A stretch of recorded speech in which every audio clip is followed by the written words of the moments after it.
Hello, world. Welcome to this week's episode of Golf Subpar. Colt Knost and Drew Stoltz. One of us is here in studio, obviously. The other one's out living the high life in Bandon Dunes out in Oregon. Sleaze, how we doing, fella? Man, I'm hanging in there, Colty. I miss being with you this week, dude, and I am just moments away from making my debut here on the hallowed grounds of Bandon Dunes. Going to go out and play a little Bandon Trails a little later today. The Coor Crenshaw design, tucked in through the trees, a little less wind, no ocean. So looking forward. I'm looking outside right now. It's blowing about 20, 25. Should shoot an absolute grizzload out there, so looking forward to it. Well, here's hoping so, but we got to talk about this past week's event on the PGA Tour, the second leg of the PGA Tour FedEx Cup playoffs, and Jon Rahm wins in a playoff over world number one, Dustin Johnson. How exciting was that? Dude, not just the fact that we got the world number 1 and 2 battling each other at the end, but the way it went down with those putts back-to-back, Dustin Johnson making the 40-footer. I mean, God knows what the percent make chance was of that.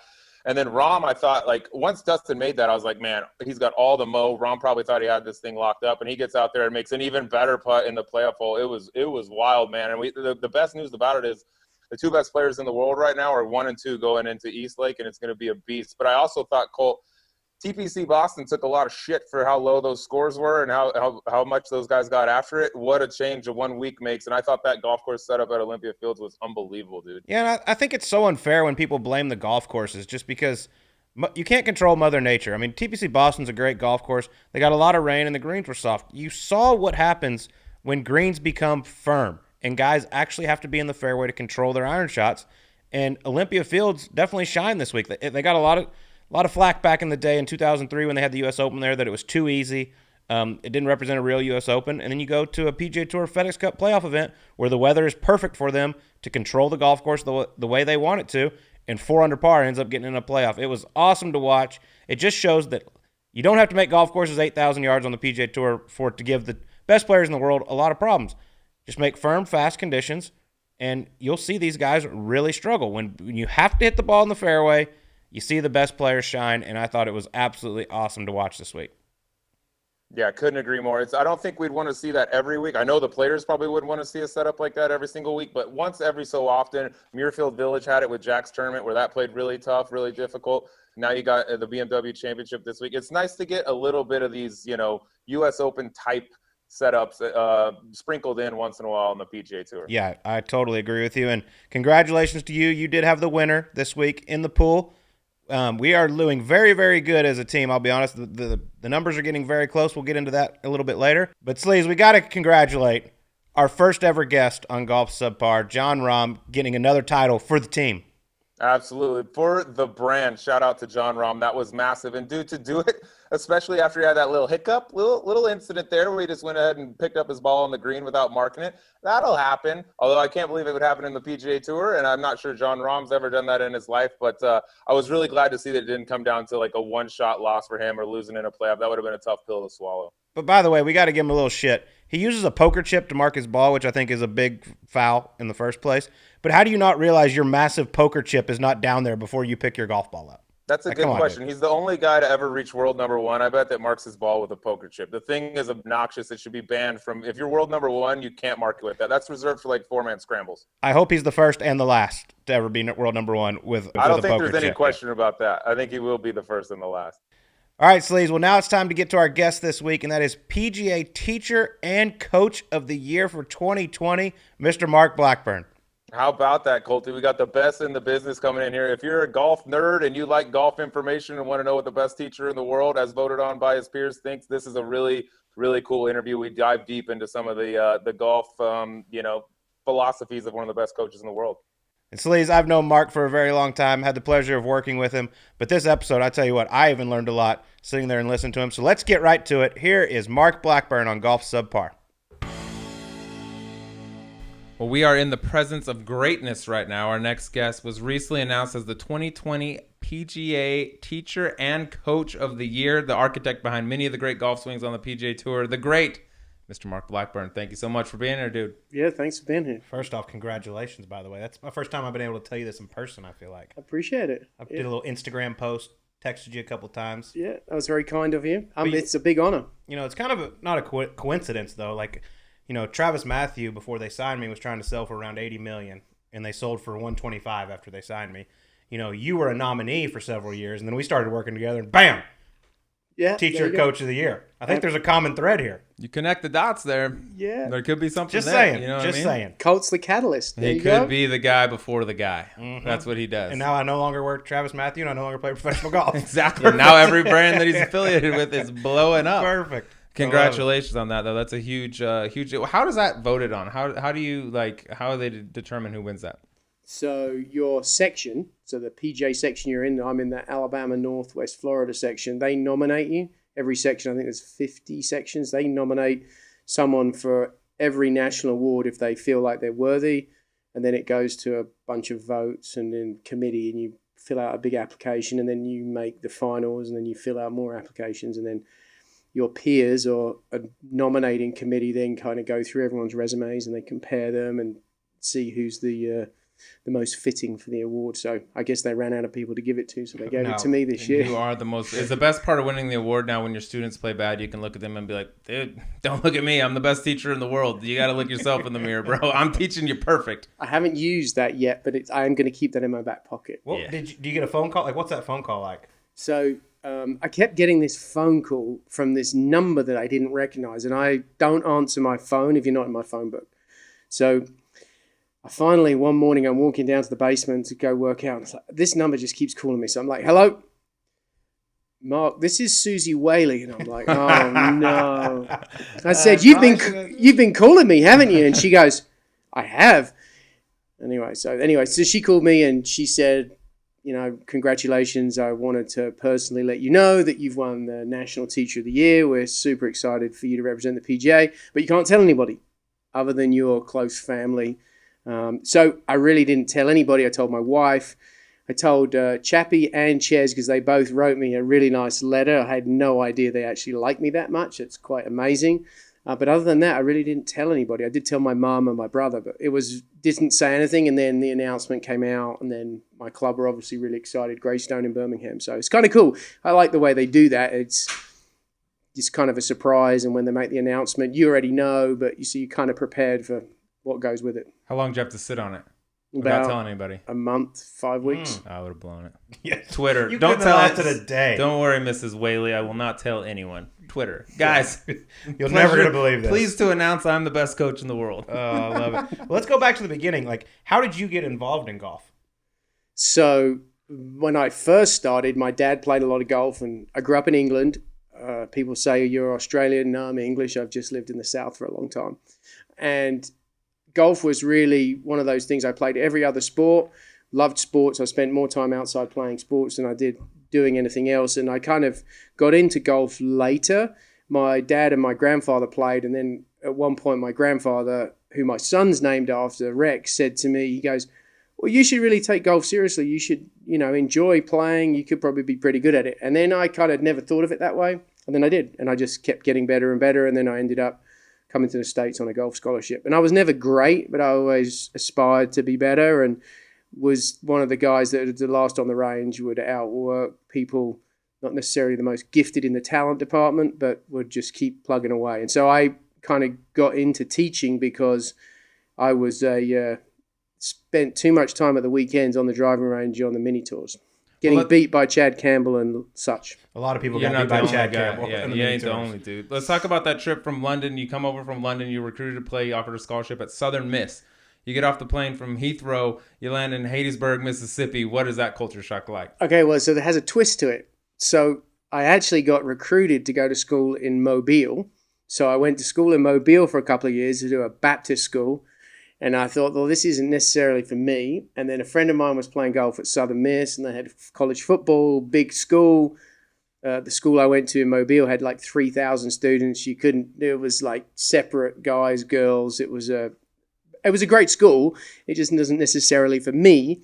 And then there was opportunity, and the coach at Southern Miss was like, "Hey, we've got a spot." And then my buddy Phil, who I grew up playing golf with in the UK at my club, he was there, and I ended up, long story short, they recruited me, and that's how I got to Hattiesburg. So I'd had Hattiesburg via Mobile, Alabama. Mobile, Hattiesburg. Either way, it's a long South. way from London. What's that like when you get off the plane and here's Mobile, Alabama? Yeah, That's it's a different world. Very different. Yeah, 100%. I mean, but it's cool. I mean, the weather in England sucks. So my goal was come to America, play golf. I wanted to go back, try and play on the European Tour. So I needed to go somewhere where I could play year round. Mobile, Alabama was really warm, hot. Climate was great. The coach, Terry Hopper, I still talk to him now. He's a great dude. I think he just had his 80th birthday or 79th. But anyway, he was, I loved the coach. The school, the environment wasn't quite more the college experience I wanted. So that's why I ended up in the South because of the weather. Had you visited anywhere in the States before you made the decision? When you committed to go to Mobile, had you taken a trip and checked it out? Came to a golf tournament in Pine Needles, North Carolina. And there was a bunch of college coaches there, and that's how I ended up getting the scholarship. I had ended up with a few offers, and one of them was Old Dominion, and I was like, no, the weather. I looked where that was and the weather, and I was like, no, not doing that. Where is Old Dominion? I actually don't know. It's in the older part of Dominion. Virginia, like the north. So anyway, I was like, I'm not going to do that. It gets cold. So that's how I ended up in Mobile and then the South. So, and I'm a big fan of the South. So there you go. You had to blend in nicely. Yeah. You had to blend in nicely. Yeah, it was very different, culture shock. And I found myself most of the time, people would say, could you say that again? And I'd have to talk in an American accent, which I'm really bad at, but I've got a good country accent now. I like it. We might have to hear that. You played professionally for a little bit. Yep. How many years until you decided this isn't for me? About 2 years. And I got injured. I had a wrist injury, and I'd always gravitated towards teaching, and I'd always been pretty good at the golf swing and looking at it. And I had books and books and books, and I'd spend all my time looking. Ledbetter was a big influence when I was a kid because obviously I spent a lot of time in England. So I'd read a lot of books, and I was more familiar with that. And that's what I would try and do when I was playing golf. And it got to the point where it was much easier for me to see what other people were doing versus figure out what the heck I was doing. And that's kind of what transitioned. I got injured, and then I had to fund what I was doing. I was living in a cart barn. It's an interesting story. Cart barn. Yeah. Wow. And so I was trying to fund buying groceries, blah, blah, blah. And teaching was just easy. And I'd go out for a 30-minute golf lesson. I'd come back 2 hours later, and the head pro just be laughing at me, shaking his head. But I loved it, still love it. And that's kind of how it blossomed into that. And then lots of the players that I played with obviously knew that I was into the golf swing because they'd see me practicing with all these trinkets and different things on the range, and that's how it snowballed. And I just got into it. I enjoyed it. I was good at it. It was really relatively pretty easy. Who was the first PGA Tour player you worked with? Heath Slocum. So DJ Nelson, one of the best man in my wedding with my brother, he and I played mini tours. We traveled. In fact, I need to probably thank DJ sponsors because he funded most of my mini tours. He had a really nice Tahoe paid for by his sponsors. He stayed at nice hotels, and he was gracious enough to let me stay with him a lot of times while I was still living in a cart barn. So if it wasn't for him, I would not really have played mini tours, but I also realistically would not have had a chance to work with Heath. And DJ basically said to Heath, look, Mark's teaching a bunch. Heath and I knew each other. He was at school in Mobile at South Alabama when I was at University of Mobile. And basically Heath asked me in 2004, I believe, or maybe 05 to come to New Orleans, help him with his golf game. And then he won that year, and it kind of snowballed from there. So both Heath and DJ I owe a huge debt of gratitude to. They were the first guys that kind of took a chance on me. And typically, you know how it is in our world of golf. Everybody wants to work with a renowned teacher. Not many people are willing to take a chance on, hey, this is a young guy, he's ambitious. And I can still remember, looking back at it, I took all my stuff to New Orleans. I'm the geek swing kid on the range. It's like unbelievable. But, you're naive at the time and you don't know any difference. And so it worked out great. And Heath's, taking a bit of a break from golf. He's still playing a little bit, but we had a great run, and that led me into lots of other relationships. So one of my best friends, along with DJ, love him to bits, and I owe them a lot. Get back quickly because I want to hear just a little bit more about this. How did living in the cart barn come about, and how long did you live there? Okay, so when I finished college, my sponsors were from North Alabama. I'd met them through a girl I was dating at the time. And essentially, they said to me, we'll give you a place to practice and play there on the golf course. And then I was up there and I needed to find somewhere to live. And then one of the superintendents at the time said, well, we've got this big open room above the maintenance shed. It's really the maintenance shed. It's not even as nice as the car park.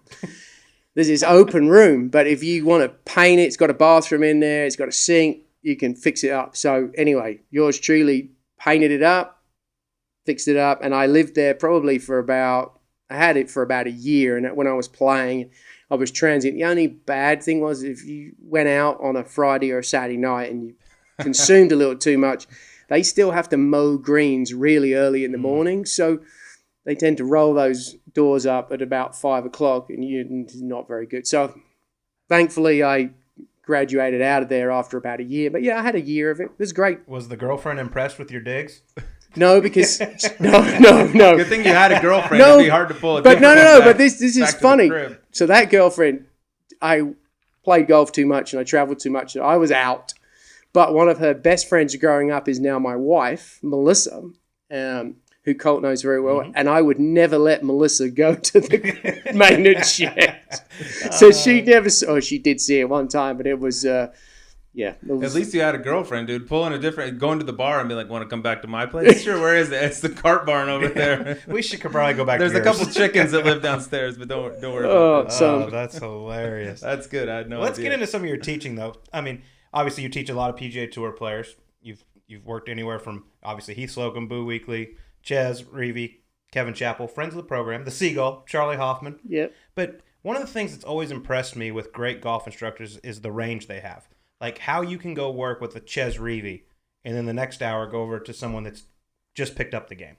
Can you explain to me how the hell you trick your mind into going from one of the best players in the world to someone that can't break 100? Yeah, well, I tell everybody, if you want to coach golf, you need to coach a lot of really bad golfers because there's no substitute for being in the trenches. So if you think about it, we all play golf and we all want our golf ball to go pretty straight. The golf ball, the golf club, all you're ever really trying to do is put the club on the golf ball and have a pretty predictable shot. So when you work with bad golfers, you generally have to have a quick fix really quickly. You get really good at the club face, what they need to do to make the ball go straight. That skill set's really important working with you guys on the PGA Tour because when someone's struggling, you need to be able to get control of their golf ball for them really quickly. So the principles are the same. I look at it, okay, what's the golf club doing? What's the person doing? How does the person move? But I try and separate and take out the personality in the person because a lot of club golfers, can be very challenging. A lot of successful professionals in the business world are just as egotistically driven as tour players. So I try and separate that and just look at what's the golf club doing? What's the golf ball doing? What's their body doing? How is that matching up? And I enjoy teaching. The challenge of teaching golfers that are really bad is you want to make them good really quickly. And the challenge of teaching tour players is you need to be able to help them get control of their golf ball so they can go play and they can be confident. So they're both challenging and they kind of work your mind. So I enjoy bad golfers and good golfers because they're always a challenge and a critical thinking exercise. I just enjoy that problem solving part of it. How does your teaching differ from with different personalities? Like for instance, take two guys you work with right now. You got Chez Reavie, you got Charley Hoffman, right? Let's say they both come to you. Nice, and they both not nice. You got the nicest dude on the planet, and then you got the gull who's just flying around shitting on people. Let's say they both come to you. They both have the exact same issue with their golf swing. How does your teaching differ based on their personalities? Like, do you have to explain things differently? Yeah. Coach them differently? I create a vernacular with every single player I work with. So some people, they want things very factually. They want things, pretty specific. Some people like analogies. They like stories. They like metaphors. So you have to figure out how does that person process the information. I also look at, how do you move? Because everybody's body's different. And so if two people want to fade the golf ball, there's different ways for them to do it based on how they move. Now, Charley and Chez are completely different. Chez wants to hit nice high push draws that generally go very, very straight, as we all know. And Charley likes to hit fades, but hits every shot. So they're both shaped differently as well. So you're trying to build all those things. So I always look at what does the person want the golf ball to do, and then how do they move, and then how do they process information. Some people like technical, and some people it's the worst thing you can possibly do. So, some of the vernacular I use is not suitable for this show, but different people gravitate to the way you convey information differently. And some people like crude toilet humor, Charley, Chappie. Some people like things a little bit more where I would say traditional, where they want what's going on They kind of Chez, they're still a Mike Weir, they're just a little bit different. So, but it's all about how do you push the person's buttons. Colt's probably in the middle of the road. He processed information pretty good, but everybody's different. You're always trying to figure out how do you push that player's buttons and how do you make the connection. I tell everyone connecting to the player is the most important thing because it's their livelihood, especially at the high level. You're trying to get their trust so that they will do what you ask them to do. What about feedback? Like, does some guy react better to like positive reinforcement? Hey, you're getting close and that sort of thing. And some guys react better when you like kick them in the nuts a little bit. Yeah. So I would say a lot of times I could probably have done a bad job. So we learn from things of being probably too much Bobby Knight at times. And you ask players what they want and they tell you. And generally when the player tells you that they want this, is they actually want the complete opposite. So I try and figure out, you got to be a chameleon. I tell everybody, to be a great coach, you've got to change. I've been to strip clubs with some players, and I've been to church with others. Who? The first one. We don't really care about Concentrate on the second part. No names I need mentioned. your focus right now, Mark. I love it. But one of your players, Chez Reavie, who we talked about a lot, I feel like the average listener at home can probably relate to a lot more than, say, a Dustin Johnson or Gary Woodland. I mean, your average business guy at home that's a 15 handicap is not going to be able to do the things Dustin Johnson does. But Chez Reavie's a guy who's had an unbelievable career, multiple winner on the PGA Tour, but yet he doesn't overpower golf courses. He doesn't, have that wow factor, but yet he keeps getting it done year after year. What is something the guys at home could learn from a guy like Chez Reavie? Yeah, I think you just have to embrace what you do. So every player has a personality. So I tell Chez is like Floyd Mayweather. Chez doesn't going to knock anyone out with a big punch, but he's Hold on real quick. Hold That's not what Floyd Mayweather spends his money a lot quicker than Chez Reavie does. Chez and Floyd are not two guys I thought would be in the same sentence in this podcast. Okay, sorry to interrupt. So you can spit that, Chez, if you're watching. That's not great. me. That's them. Okay, so I use the analogy. Floyd Mayweather doesn't knock people over. He just jabs people to death and he wins and he makes people basically wins on technical knockout, right? That's Chez on a golf course. He's precision. Like he's going to put the ball in play, sneaky longer than you'd think, and then he's just incredible iron player. And he's aggressive. Sometimes he's like a little too aggressive, too many jabs, right? But it's like we try and build a score. Every player's different. And so for him, he's got control of what he's doing. He puts the ball in play and leaves the ball in the right position. And he's very disciplined. I would say the most important thing for most golfers is they're reckless. If you want to be a good player, there's a lot of discipline that's involved. And you watch Dustin Johnson or Brooks Koepka, Rory McIlroy, Tiger Woods, and the stuff they do, well, they're physically they're the top 1% of the 1% on the planet. So when you see them being aggressive, that's just not what the average golfer needs to do. The average golfer, good scoring is the compounding of small gains over every single hole. Just put the ball on the green and two-putt. If you put the ball on the green from 180 yards and two-putt, you're going to be strokes gained positive on the PGA Tour. Not a lot, but a little bit.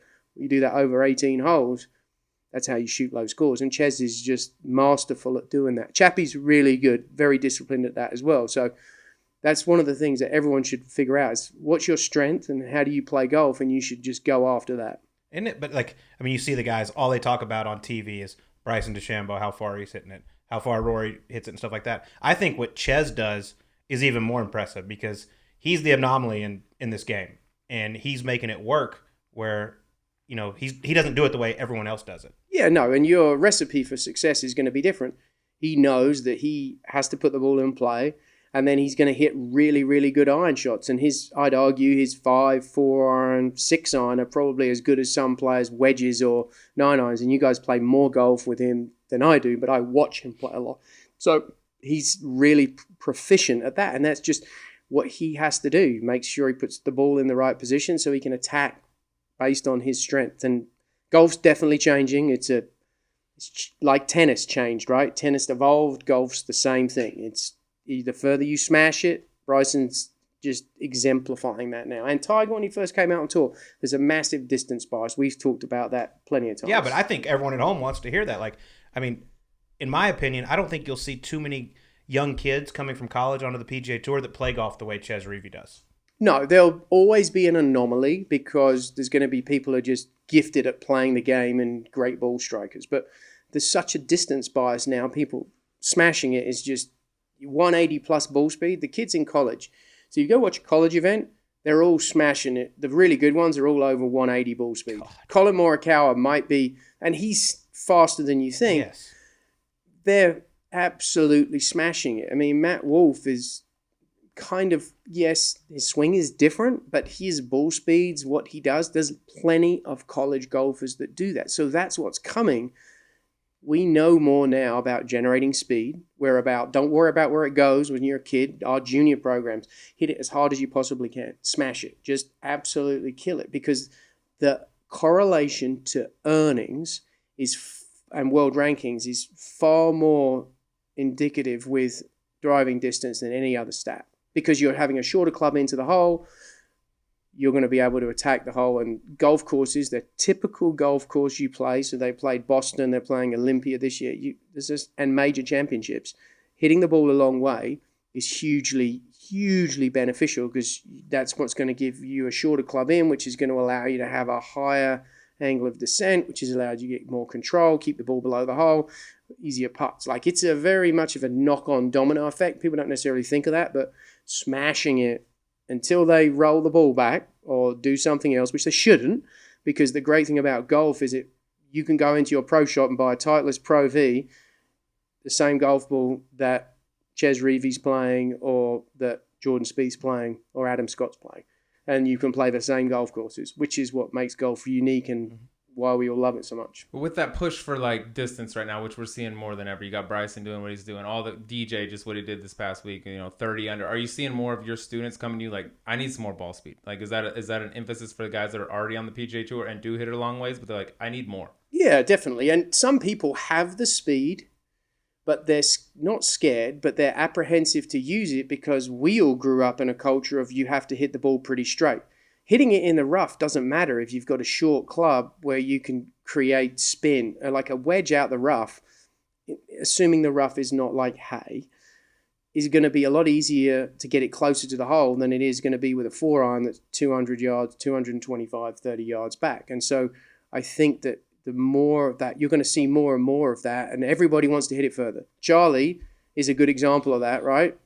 The seagull, not to give him a compliment, but Charlie's like been playing golf with a V6, but he's really got a V8 or a V12 in the under the hood. So now he realizes, hey, I got to open it up, and I do a lot of work at TPI, and they're part of Charlie's team. And we were there a couple of weeks ago, and like, great, all the stats we're showing Charley, driving distance is the correlator, right? And Charlie can get it up to 126, 127, no problem. Oh my God, really? So yeah, He needs to do that. 100%. But again, it's that in your mind, it's like, well, is that going to make it go sideways? Well, actually, Charlie's 3D numbers, his TrackMan delivery, everything is better when he goes faster. He's more dynamic. So yes, that's what people want. Colt's seen all the technology we have, 3D, force plates. People want to hit it further. Hitting it further, the physics of that is not that hard. The tough part is whether people can trust it and be willing to do it. So you say Charlie can get to 126. Obviously, that's going full bore, all out. Like, what, before you started doing this, what would he be at in tournament competition? Well, he was 115, and then he sent me a screenshot this week of, and when Charlie came on tour, he was one of the longest hitters. That's a lot. That's 10, 11 miles an hour. Yeah. So then he sent me a screenshot Saturday morning before he played at Boston, and he goes, we're getting it, and he showed me the radar numbers, and I think one was 119 and maybe one was 120, and he goes, I still got more. So again, it's like we talk about, he's got like a cruising speed at the moment. So he played on a Wednesday evening in a, those little 4-man sort of scrambly things they do for charity, and Cameron Champ was playing, and Champ, I think it's the 12th or 12th hole, that downhill one where they had the stupid fairway bunkers, they got rid of him, so him and Champ, I'm sure Cameron probably hit it off the bottom. Sorry, Charlie. But they were neck and neck. Cameron was about 311.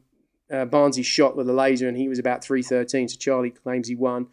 But he was up there with him, and the others were back. So he's got it in there. So it's seeing yourself do it, right? You want to create a fact in practice so that you believe that you can do it, and once you've done it, Now you have the confidence you can stand up there and do it again. And so I tell all my members, swing really hard. Golf clubs now are really, golf balls and golf club technology make it really easy to hit it pretty straight.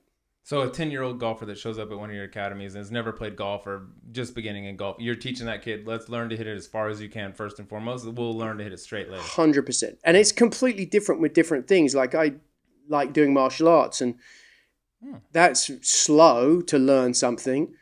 Golf is, and then you get the speed as you get more proficient. Whereas golf is, I'm all about, let's get it going a long way. Let's learn to create speed and energy, and then I'll teach you how to make it go straight afterwards. But do you think that's good for the game? Because earlier you said, like, obviously you can hit it closer with a wedge out of the rough than you can a 5 or 6 iron out of the fairway. Like, do you think the way this is going, this is good for the game of golf? I just think athletes evolve.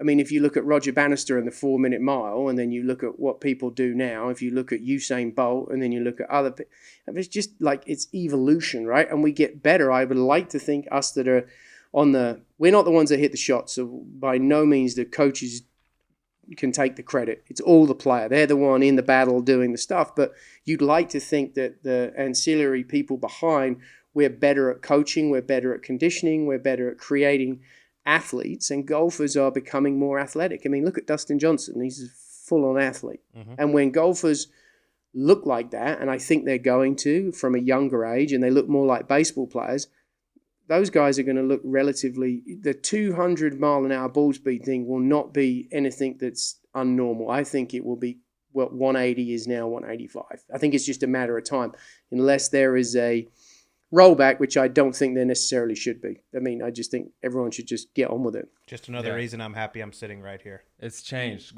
Like you said, when I grew up, when you grew up, it was like, you got to hit it straight. You can't do anything that's all I learned to do as a kid was hit it straight. And now it's like opposite. Just hit as hard as you can. We'll figure out how to hit it straight. And Mark Brody, you're like, there's the further forward you are, and I don't know exact math on this, but there's a correlation to like offline relative to how far you go, assuming it's inside the out of bounds stakes, right? So if it's in a hazard or it's out of bounds, it's irrelevant. It's not useful.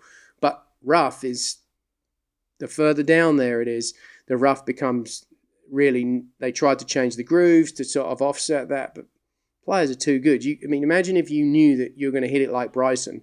You'd figure out, okay, well, maybe I need to put in a 70-degree wedge. Like, there's ways around it, like just because simple math and physics to be like, okay, well, I can offset that. I might be in the rough, but if I'm delivering enough loft, now I'm going to get the ball coming in soft enough. Yeah. And when you're out at a PGA Tour event, you walk up and down the range, and there's tons of teachers there working with a bunch of different students and all this. Do y'all ever say you have a player that's struggling and you can't get through to him?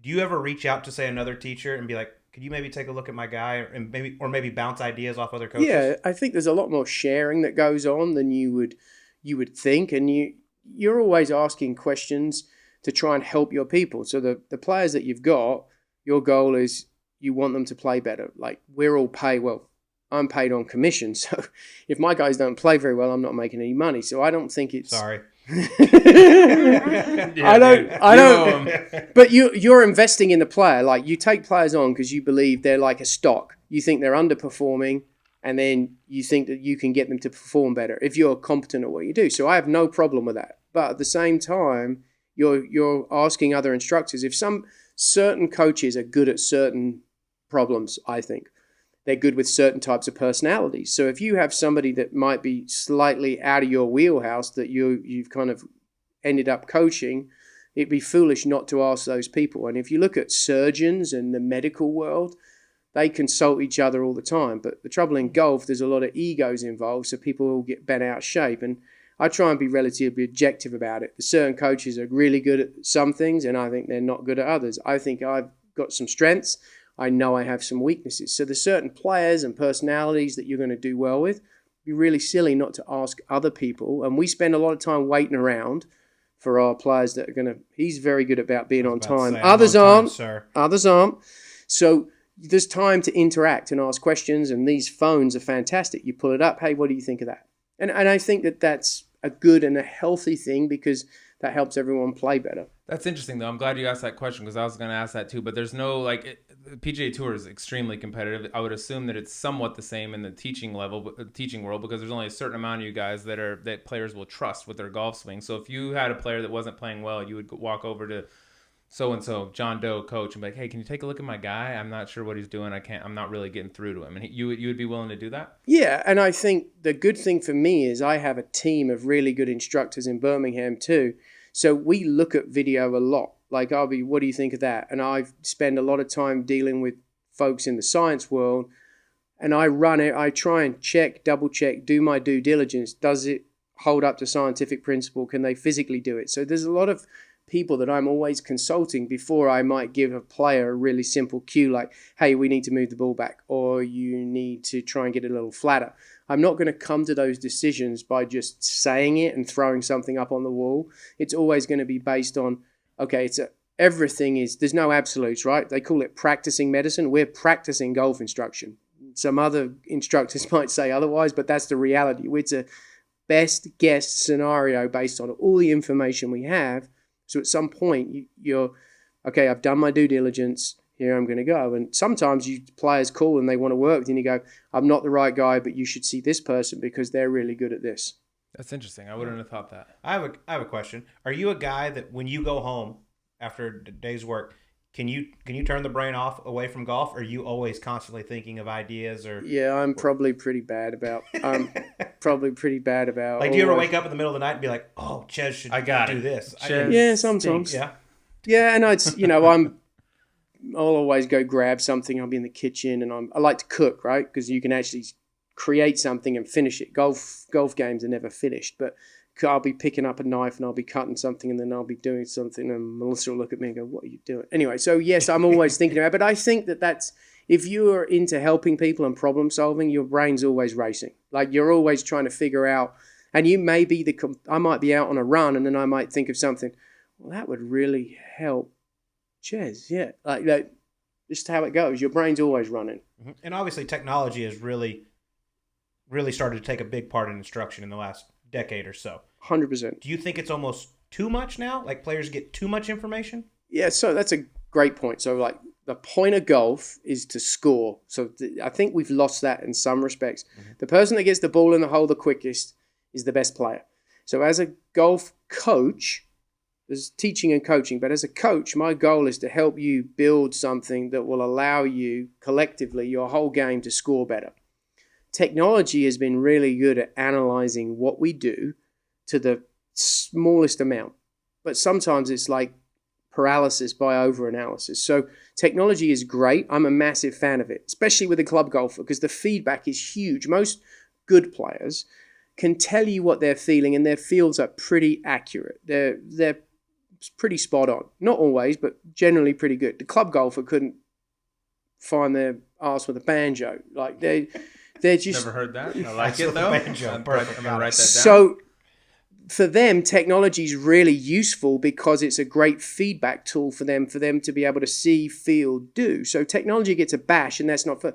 Technology expedites the learning curve for everybody if it's used in the right way. Now, if you are solely reliant on technology and you're standing behind it and you're not even looking at the student, because remember, teaching is a human interaction, but you're not watching it and you're looking down at a screen and you don't even see the ball and you go, oh yeah, well, you did this. And the reality, no, it didn't, because the machines have error. That's no good.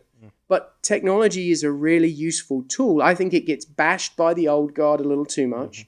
I think it gets bashed by some media too much, but it's really a tool. And I tell everyone, would you rather go have surgery now with a doctor? Because I make the analogy with medicine all the time, because medicine's always evolving. But would you rather have surgery now or 10 years ago? I'd certainly rather have it now because there are advances. It's just the same in our world of fair point of technology. And I think it's one of those things, it's all about the person that is delivering the information. If you go have surgery, or one of your family members do, and it's a really serious surgery, the doctor doesn't come out and start talking to you in anatomical terms and what happened. They just make it really simple, and that's what the job is. A good teacher can take the information, or coach, and make it very simple so somebody can go play golf and execute golf shots and be empowered to believe that they can accomplish what they need to do. Let me ask you this about your teaching philosophy. Like there are guys, there are teachers that I've worked with that are Butch Harmon disciples or Mac O'Grady disciples, right? Guys that they pull from their philosophies and they use a lot in their own teachings. Do you have a guy that you look at, like maybe a former teacher or a current teacher even, that you say, that's the guy and I pull a lot of what I teach from that guy? It's a great question. So I would say I am like a musical mutt, somebody that likes rap, country, folk music. They have lots of influences, right? That's me. I never had one mentor. I had lots of people that were very instrumental to me, but I kind of have gone from everywhere. I haven't had one person. So my original background was kind of in the golfing machine, very technical. Then I kind of spent some time with Mac O'Grady. Everybody gets out with Mac O'Grady. I did leave on my own terms. And then I spent a lot of time, my degree in college was exercise science, so kind of had that. And then I met Greg Rose and Dave Phillips at TPI. So kind of had the body part. So before matchups were matchups and all these other things, that's kind of, I was looking at, well, if you do this physically, you're going to likely to do this with the golf swing. And so I would say I'm pretty agnostic. When I present, I put up a big slide of like a mosque, a Catholic church, a Baptist place. Like I'm like a mix. I am very agnostic. I wouldn't say I've had one. I've had lots of people who've been wonderfully generous with their time and have been a big influences, but it'd be unfair to say there's one person. The problem with that is I got too many people to mention. Where is Mac O'Grady? Do you know? He's probably in, in Palm Springs or maybe in Japan. I don't know. I learned a lot from Mac, and I think he has such a big influence on so many things we still see today. But technology has evolved the game, and style and what looks pretty isn't necessarily what's the most efficient. And it's all about how do you generate speed and energy. Look at long drivers. Do they look graceful? Do they look pretty? No, we learn a lot. That population, and until there's a change, hitting the ball a long way is very beneficial. Look at the long drive population. The average golfer at a club should just look at the long drive population to see, okay, well, if I want to hit it further, I need to swing further.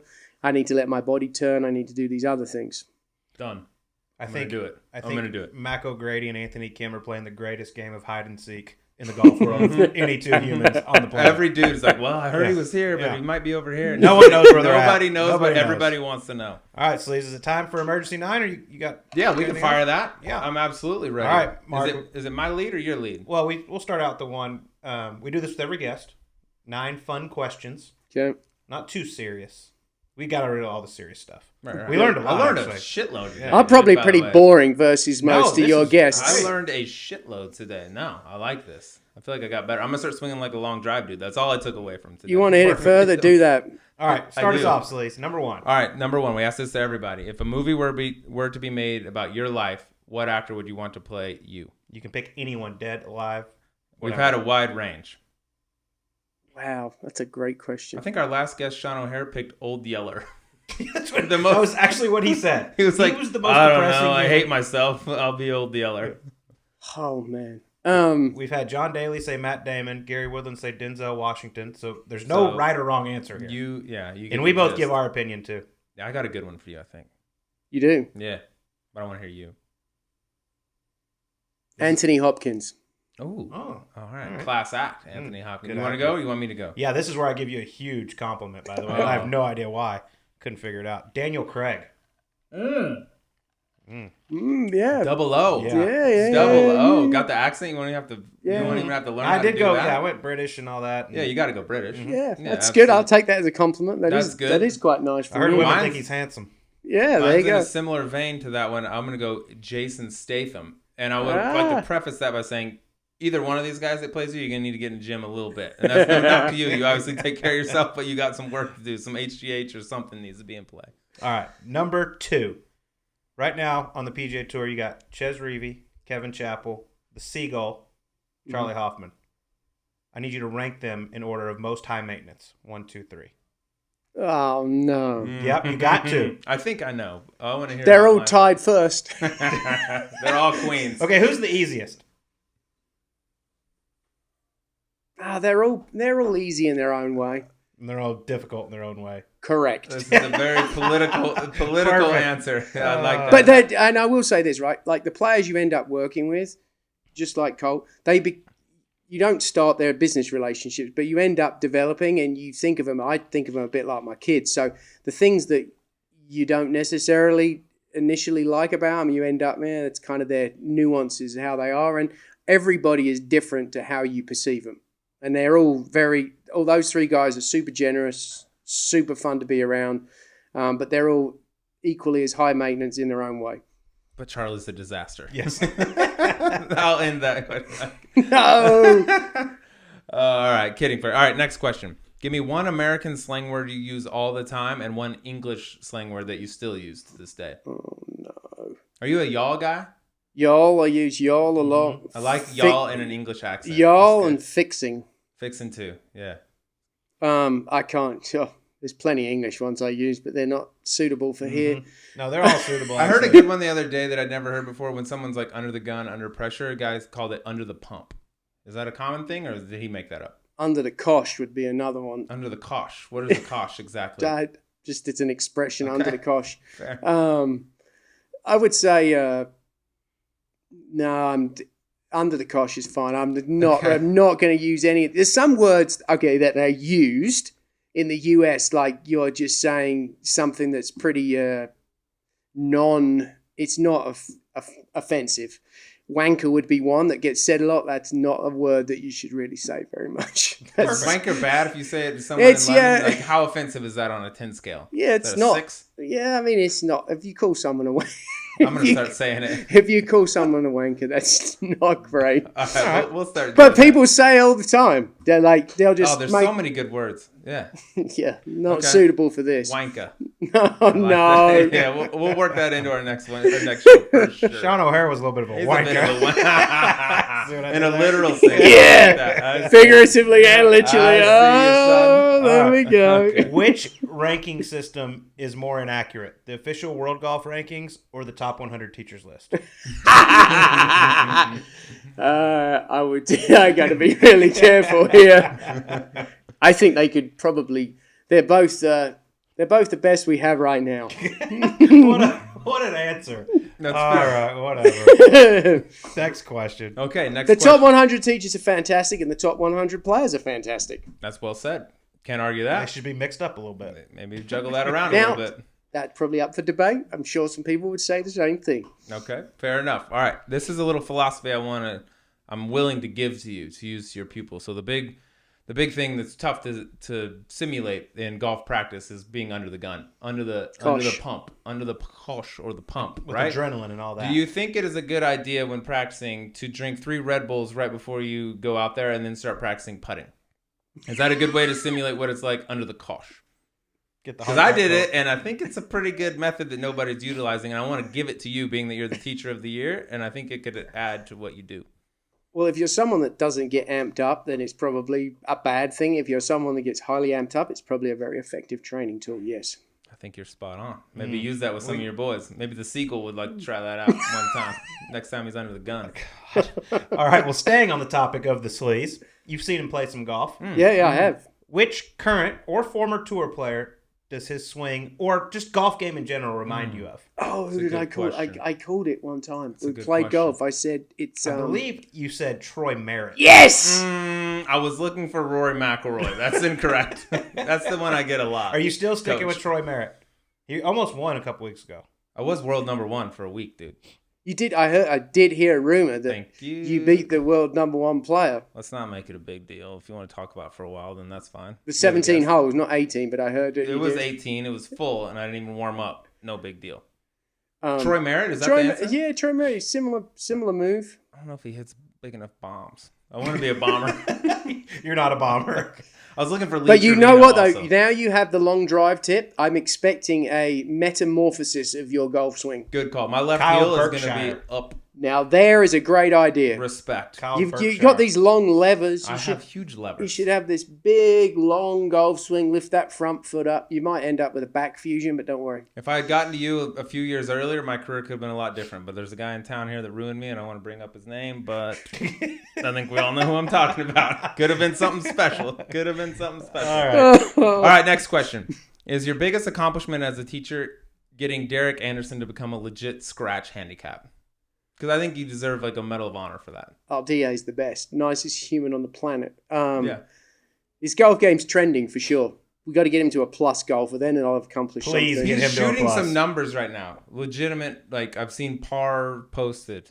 That's probably because I haven't messed with him recently. But no, Chappie's probably got him under control. But no, DA's the best. Is there anyone that wants to be better at golf more than Derek Anderson? Yeah, that's a good question. That's not one of the questions. That's just a side. No, I don't think so. He loves it. He's awesome. Practices it all the time. All right, number 8. Since you have moved to America, are you now a real football fan, or do you still like that game where everybody chases each other around and plays keep away? I'm a massive, massive football fan. You know, I'm a big Saints fan. I'm an Auburn fan, Southern Miss fan. I do like English football too. My team, Liverpool, did just win the Premiership for the first time ever. But no, I'm a Sundays, Saturdays, I'm a big college football fan. One of the first times we really hung out was in New Orleans, Saints Cowboys. Absolutely. Did we have a time? Oh, we did have a hello. time, I heard especially I because was the really Saints. incredible. Hello, I bet you had a good time. He's a lot of fun to do those sort of things with. Yeah, he's good. You just have to tell him about it the next day. Yeah, that's true. No, he was good. He was on his best behavior. I remember that one actually. Okay, Kinda Saints ish. fan. That's a good team to be rooting for right now. All right, last question. When you're working with the Seagull, who we referenced, Mr. Charley Hoffman, do you find he responds better when you reward him with special treats like a piece of bread or bird feed? Good swing. Good swing. Here's a piece of bread. Do it again. No, he does better if you're ordering with cigars and wine. He'd be very good with that. Yeah, I'm you sticking gotta with the give bird him feed. rewards. Yeah, throw some nuts at him next time. Hey, good swing. Awesome. Well, Mark Blackburn, the 2020 PGA Teacher of the Year, thank you so much. That was an absolute pleasure. Glad to be on here. Thanks for your time. You all do a great job. Everybody, check out the Subpar podcast. That's the man. Appreciate you. Boom. That was great, dude. Awesome work. And that was PGA of America Teacher and Coach of the Year, Mark Blackburn, joining us on Golf Subpar. And Sleaze, I'll be honest, my favorite question of the whole thing was when you asked him how he rewarded Charley Hoffman. You got to know how to incentivize your guys. And when you're working with a guy like the Seagull, you got to know what he likes. And shout out to Mark Blackburn for dealing with the Seagull on a day in, day out basis. I wish that on no man. He's an absolute trooper.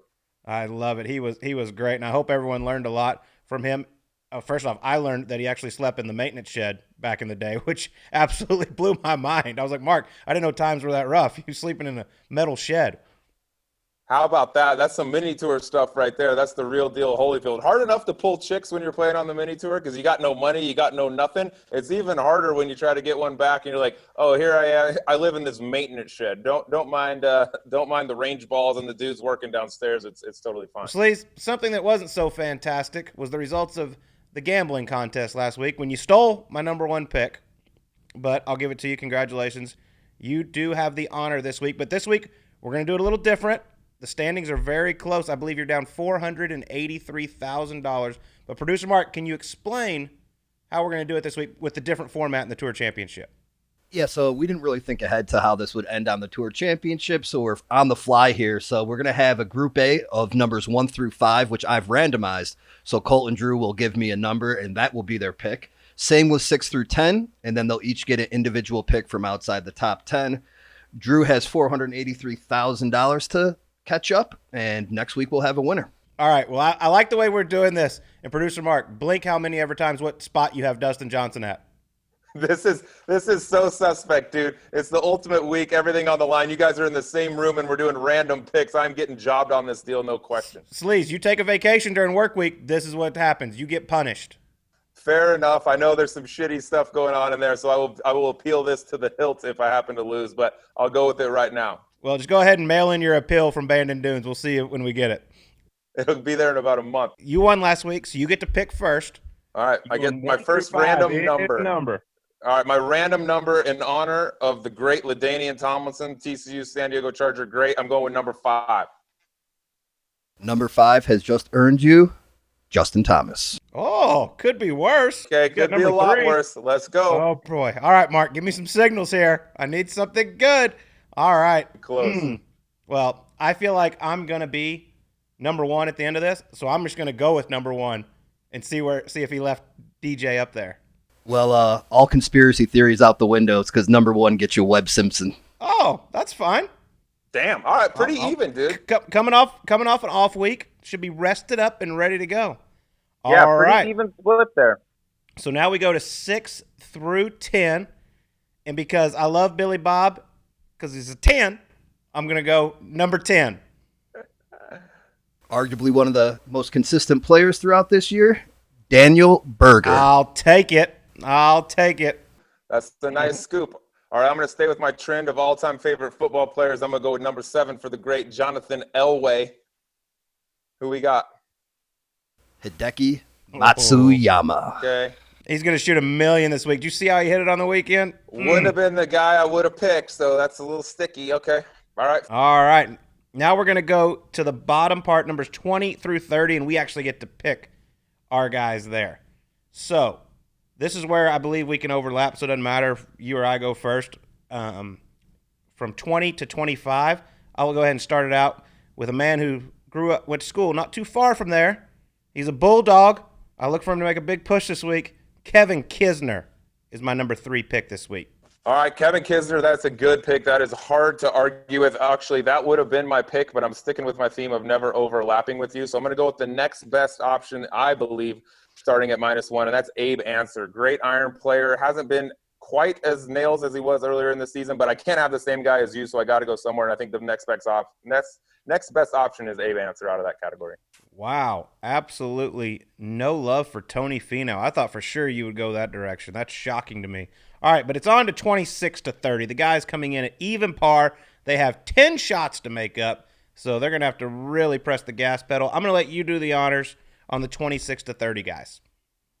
Okay, 26 to 30. I really like this guy. He just snuck in on the number. He's got nothing to lose whatsoever and got a pretty damn good track history around here, Colty, if you remember. But Mr. Billy Horschel, the Florida Gator, got to go with Billy Boy. Yep, he's been known to make some good runs in the FedEx Cup playoffs. I like that pick. Was also a guest of Gravy and the Sleeves on SiriusXM PGA Tour Radio this past week. Correct. All right, for my final pick, I'm going with the man who's battling it out for Rookie of the Year with Scotty Scheffler. The man who loves himself some heavy metal, Victor Hovland. He's going to have a big week around Eastlake and hopefully make me some cash so you have to carry my bag here soon at Whisper Rock Golf Club. Take that thing light, brother. Javi was the right pick out of there on the second one. You know what I'm shocked by? Neither of us took Mark Leishman in as good a form as he's in right now. I really liked what I saw out there at the BMW, gutted it out to a +30 finish. I couldn't believe what I was seeing, and there's nothing worse than a no-cut event when you got to play 4 rounds and you just have no sense of form whatsoever. First off, neither of us should ever shit on guys' performances. We're the ones talking about them, so don't ever hate on Mark Leishman. He's a fantastic player. He's just in a little funk right now. Dude, if anyone can relate to +30 and hating every single second of being out there, it's Sleaze Man right here. I've done it before. All righty. Well, that was a lot of fun. Best of luck to you at the Tour Championship, Sleaze, and also out at Bandon Dunes. Hope everyone has a great week, and we'll talk to you on next week's Golf Subpar.